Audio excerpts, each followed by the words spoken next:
Alright guys, I'm actually making this video during lunchtime slowdown here on Thursday. It's one of the best setups we teach in chat, and man, it worked great today. Now this is BlackBerry, used to be RIM, and here's the setup. Okay, it was on our bounce play watch list because it was already down. That's the wrong drawing tool. Let's try that again.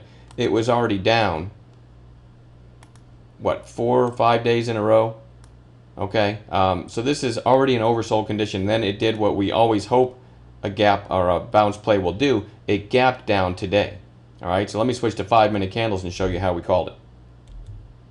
Alright, this is what we call a bounce play gap down strategy. And again, every morning the first thing I do is I look at the bounce plays I have on watch, and I look for if any of them are gapping down, because that's one of my favorite setups. And so you had that today in RIM, or sorry, BlackBerry.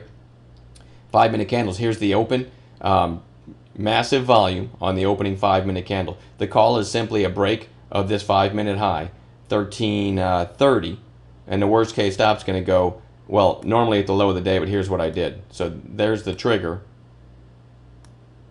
and then it got going. I switched to 2-minute candles. Well, anyway, the stop was about 1304. You could have easily just taken the 1330 and a low of day stop as well, 1293.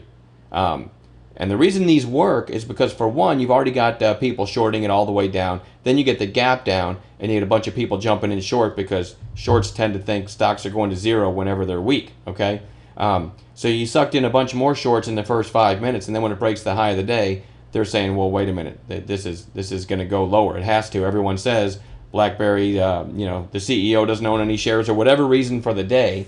The stock is going to zero today. And so look what happens. It just keeps grinding higher, and the pain just keeps getting worse for the people who shorted this morning. And all the way up to the 200 moving average on fives here, somewhere around 1482. It's only 1240. It's still 3 hours left in the session. I just took a little lunchtime break from trading. Not a good time to trade anyway, to show you this setup. It's a bounce play gap down strategy. Break of the early high, stop below the early low. Now the daily setup is important. It has to be something that's down several days in a row. So it's not just on any stock, but when you're already down this many days in a row, you get the gap down. Oftentimes you can get a nice low risk entry. It doesn't mean that they're all going to work, but there's the trigger. Whoops, wrong thing, but there's the stop. You get it. All right, I'll quit babbling. Talk to you guys later.